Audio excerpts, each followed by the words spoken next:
Hello students, this is 13th lecture on electrostatics. In this lecture we are going to deal with the expression for electric field due to linear distribution of charge.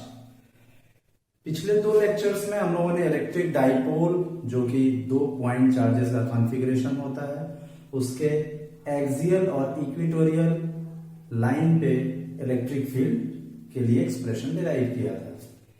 अब इस lecture में हम लोग discrete distribution ना लेके यानी point charges को ना लेके एक कॉन्टिन्यूअस डिस्ट्रीब्यूशन लेंगे चार्ज का, और वह डिस्ट्रीब्यूशन कैसा होगा? लीनियर होगा। मानिए कि चार्जर यूनिफॉर्मली एक लाइन के लॉन्ग, स्ट्रेट लाइन के लॉन्ग डिस्ट्रीब्यूटेड है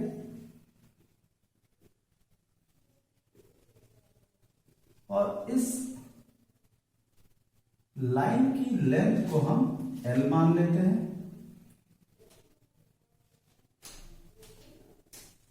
और जो टोटल चार्ज इस लाइन पे डिस्ट्रीब्यूटेड है ओवर द लेंथ L उसको Q मान लेते हैं।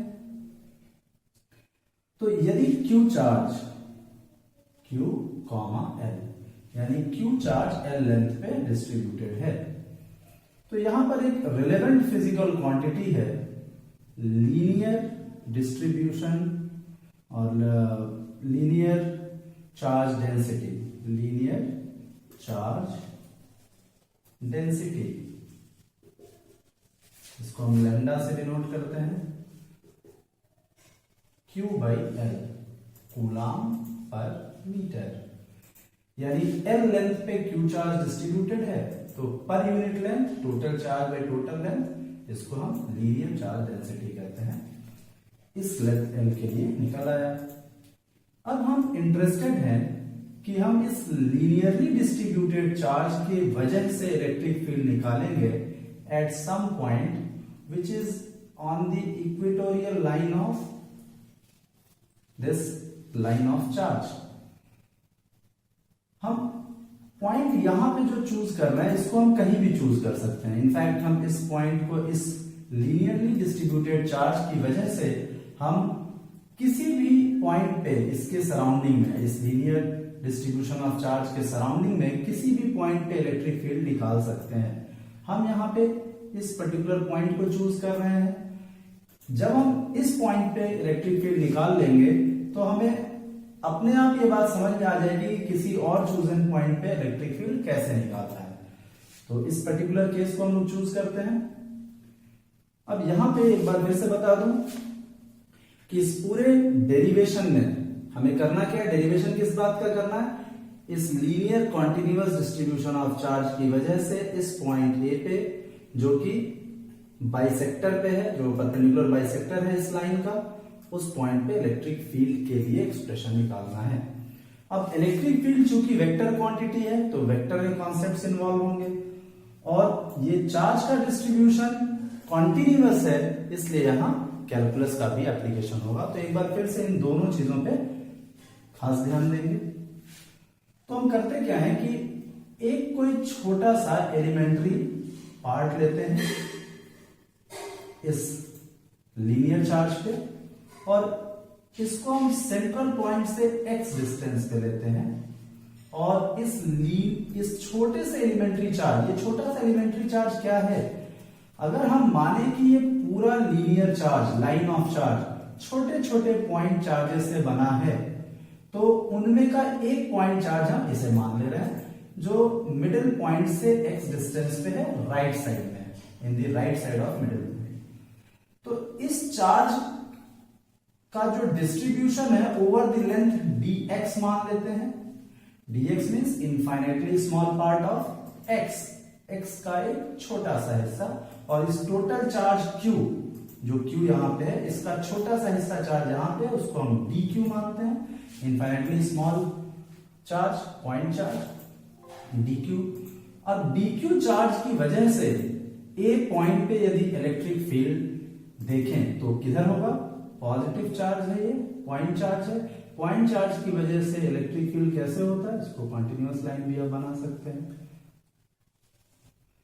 अवे फ्रॉम द चार्ज होता है। और यह जो इलेक्ट्रिक फील्ड वेक्टर होगा, इसको हम डीई से डिनोट करेंगे क्योंकि स्मॉल इलेक्ट्रिक फील्ड है ये। इसी प्रकार से यदि हम मिडिल पॉइंट के एक्स डिस्टेंस, जिधर जितना राइट लेते हैं उतना ही लेफ्ट साइड में आए, इसको हम माइनस एक्स कहेंगे ऑब्वियसली, क्योंकि पोजीशन हम ले रहे हैं एक पॉइंट का। तो यहां पे जो चार्ज होगा, इतना ही बड़ा चार्ज, जहां भी dq हम इमेजिन करें पॉइंट चार्ज, और dx लेंथ में मान लीजिए dq डिस्ट्रीब्यूटेड है, इसको dx लिख लेते हैं। तो इस dq की वजह से इस चूजन पॉइंट ए पे इलेक्ट्रिक फील्ड किधर होगा, आप देखें इस तरफ होगा, away from the charge dE। अब देखिए ये वेक्टर और ये वेक्टर, इन दोनों का मैग्नीट्यूड सेम होगा। क्यों? क्योंकि जितनी दूरी यहां से इस पॉइंट की है उतनी ही दूरी यहां से इस पॉइंट की है, because of symmetry. X distance ये भी, ये 90 डिग्री है, और इस दूरी को हम a मान लेते हैं, चूजन पॉइंट की दूरी from the middle of the linear charge. तो यदि इस डिस्टेंस को हम देखें तो ये डिस्टेंस हो जाएगा a² प्लस x²। उतनी ही दूरी ये भी होगी राइट एंगल ट्रायंगल में, पाइथागोरस थ्योरम से ही आपको दिख रहा है। तो dE, तो इसे भी dE वेक्टर लिख सकते हैं, मगर dE1 माने और dE2 माने तो ज्यादा अप्रोप्रिएट होगा, क्योंकि दोनों वेक्टर्स का डायरेक्शन अलग अलग है। यहां पर खास बात है, dE1 वेक्टर का magnitude is equal to the magnitude of dE2 vector. इसको हम dE मान लेते हैं, मैग्नीट्यूड को, वेक्टर साइन हटा दिया, दोनों के मैग्नीट्यूड को dE से रिप्रेजेंट कर लेते हैं।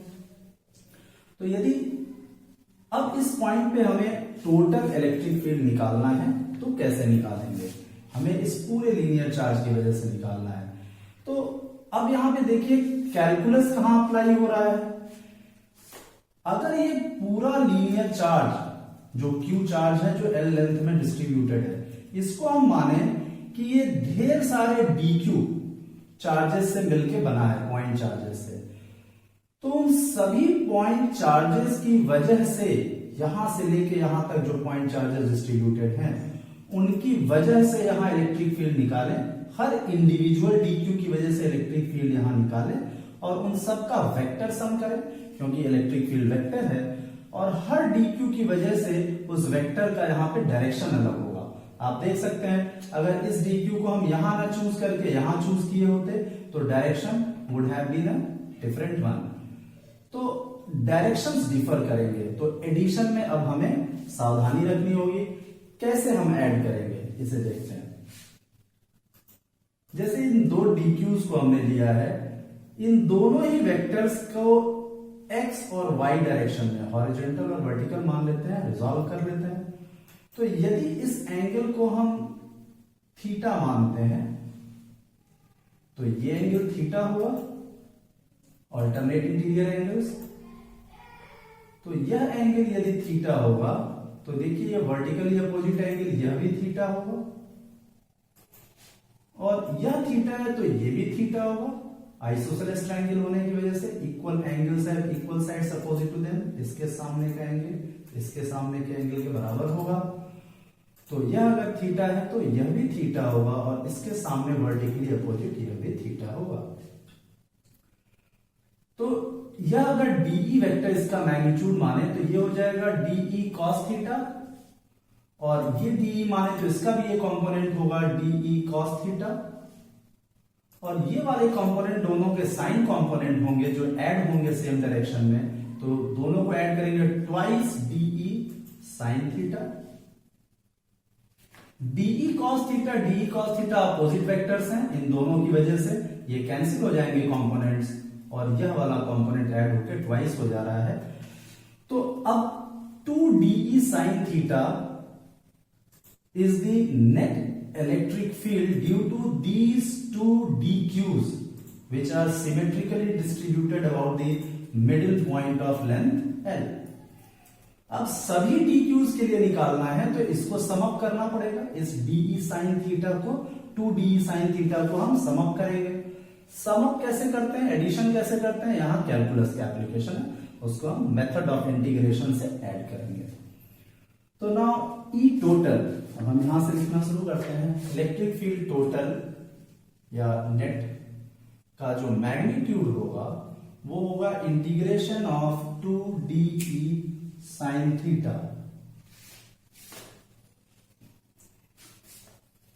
थीटा की लिमिट क्या होगी यहां पर और डीई का एक्सप्रेशन क्या होगा, इस पे ध्यान देते हैं। डीई जो है उसकी वैल्यू क्या होगी देखें, तो डीई होगा इस पॉइंट चार्ज की वजह से यहां पे इलेक्ट्रिक फील्ड, यही डीई है, इसका मैग्नीट्यूड है के D Q divided by square of this distance, तो वो हो जाएगा अंडर रूट हट जाएगा ए स्क्वायर प्लस एक्स स्क्वायर।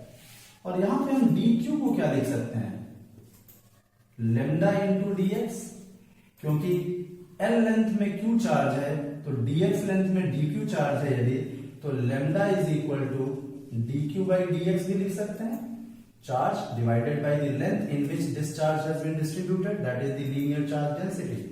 तो dx को इधर मल्टीप्लाई करें तो dq क्या आ जाता है, lambda into dx is equal to dq। तो dq की जगह हमने लिख दिया lambda dx divided by a square plus x square. अब इस dE के एक्सप्रेशन को यहां पे रखेंगे, टू कांस्टेंट है, ये साइन ऑफ इंटीग्रेशन के बाहर आ जाएगा और dE की जगह लेमडा आएगा, लेमडा भी कांस्टेंट है बाहर आ जाएगा, dx divided by a square plus x square sine theta integration. और के यहां पर रहेगा कांस्टेंट के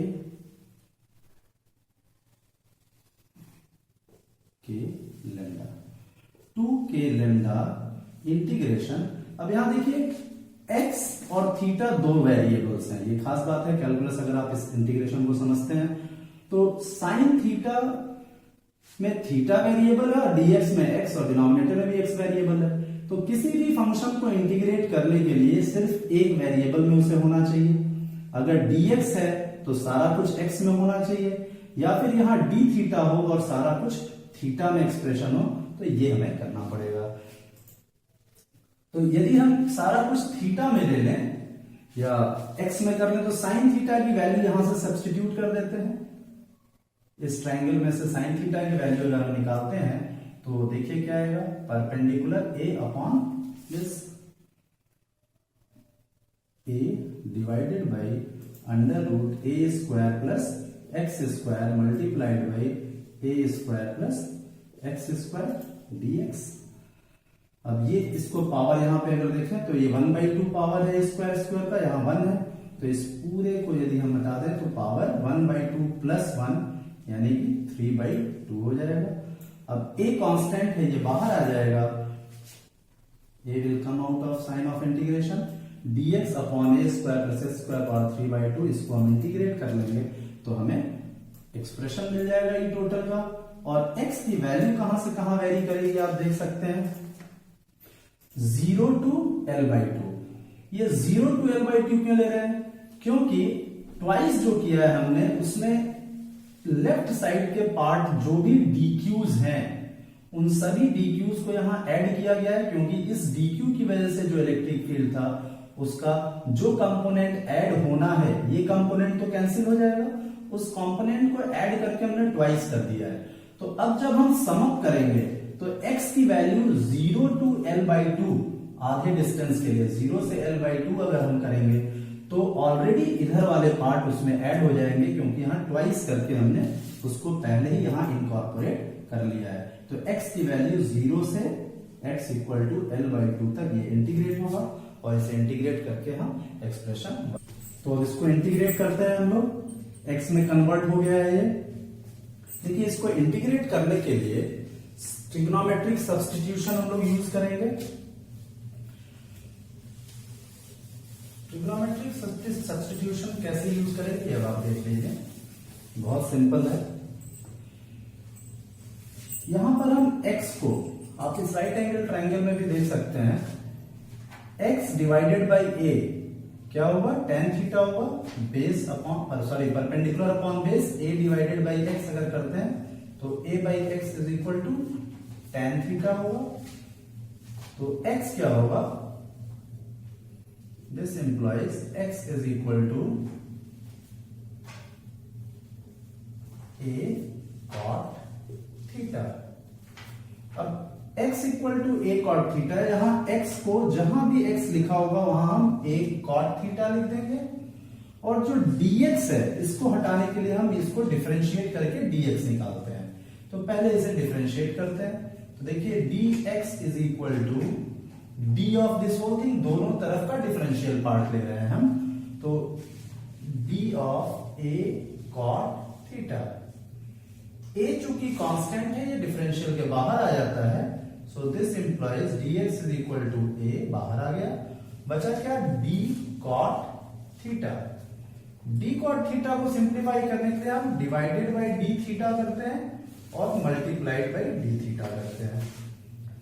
d cot theta by d theta क्या हो जाता है, डिफरेंशिएशन cot थीटा क्या है, माइनस कोसेक स्क्वायर थीटा, तो माइनस यहां लिख लेते हैं, कोसेक स्क्वायर थीटा यहां और d थीटा ये यहां। अब इस पूरे एक्सप्रेशन को डिफरेंशिएट करने के लिए dx की जगह हम ये वैल्यू पुट करेंगे और x की जगह हम ये वाली वैल्यू पुट करेंगे, तो ये पूरा एक्सप्रेशन देखिए क्या हो जाएगा, 2k lambda a integration, limits को हम लास्ट में सब्स्टिट्यूट करेंगे, dx की जगह लिख लीजिए a minus a cosec square theta d theta, dx अब हट गया यहां से, divided by a square plus x की जगह क्या लिखेंगे, a cot थीटा, तो x की जगह रखेंगे तो स्क्वायर है यहां, ये हो जाएगा a square cot square theta, और पूरे का पावर कितना है, 3/2 है। अब देखिए a स्क्वायर यहां से कॉमन आ जाएगा, तो इसको यहीं पे हम सिंप्लीफाई कर लेते हैं, a स्क्वायर कॉमन आ जाएगा तो क्या बच जाएगा हमारे पास ब्रैकेट में,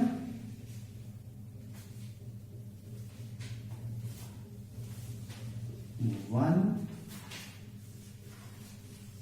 a स्क्वायर कॉमन आ गया, बचा 1 plus cot square theta.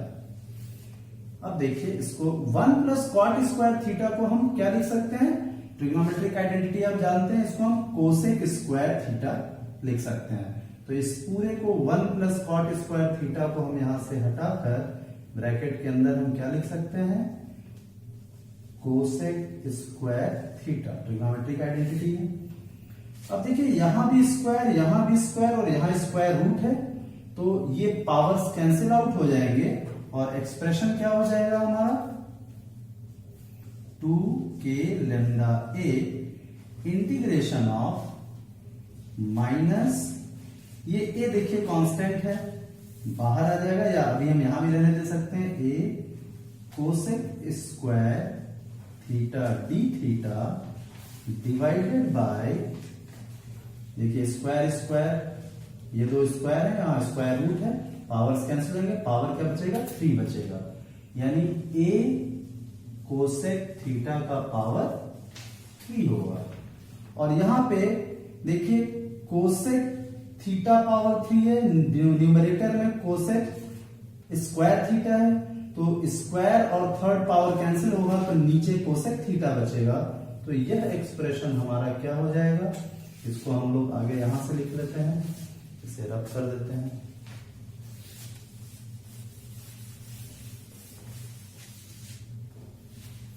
so this expression, this implies 2k a lambda integral minus a, ये कोसेक स्क्वायर थीटा, यहां कोसेक क्यूब थीटा से कैंसिल होगा तो नीचे कोसेक थीटा बचेगा, और क्या बचेगा, a का पावर 3 बचेगा, a पावर 3 कोसेक थीटा, और न्यूमरेटर में d थीटा। अब आप देखें कि ये a इस a को कैंसिल करेगा और एक a ये कैंसिल करेगा, दो पावर्स a के न्यूमरेटर से कैंसिल करेंगे, डिनोमिनेटर में सिर्फ a बचेगा, 2k lambda divided by a constant है, इंटीग्रेशन साइन के बाहर आ जाएगा, cosec theta 1 by cosec theta को हम क्या लिख सकते हैं, साइन थीटा लिख सकते हैं, साइन थीटा d थीटा, से ये माइनस आ जाएगा, देखो ऊपर से यहां पर आ जाएगा, अब साइन थीटा का इंटीग्रेशन क्या हो जाएगा, माइनस कॉस थीटा। ये हो गया इसका इंटीग्रेशन। लिमिट्स हम पुट करने के पहले कॉस थीटा की वैल्यू x के टर्म्स में यहां से पुट कर लेंगे, और ये जो माइनस, यहां से ये माइनस आया था और ये माइनस, दोनों मल्टीप्लाई होके कैंसिल आउट हो जाएंगे, और एक्सप्रेशन होगा 2k lambda by a। Cos theta की जगह हम यहां से इस ट्रायंगल में से पुट करिए base, this is theta, cos theta is what, base upon hypotenuse, यानी x divided by under root a square plus x square. ये कॉस थीटा की वैल्यू है, और x की लिमिट, लोअर लिमिट क्या थी 0 और अपर लिमिट l/2, तो x इक्वल टू 0 से x इक्वल टू l/2 तक इसकी वैल्यू को सब्स्टिट्यूट करेंगे। पहले अपर लिमिट रखेंगे x की जगह, फिर लोअर लिमिट रख के और इसे सब्ट्रैक्ट करेंगे। इससे हमें ई नेट का एक्सप्रेशन मिल जाएगा। ई नेट या ई टोटल हमने लिखा था, ई टोटल भी लिख सकते हैं। ई टोटल वेक्टर का मैग्नीट्यूड यहां से हमें मिल जाता है इस एक्सप्रेशन से। Thank you students, see you in the next lecture.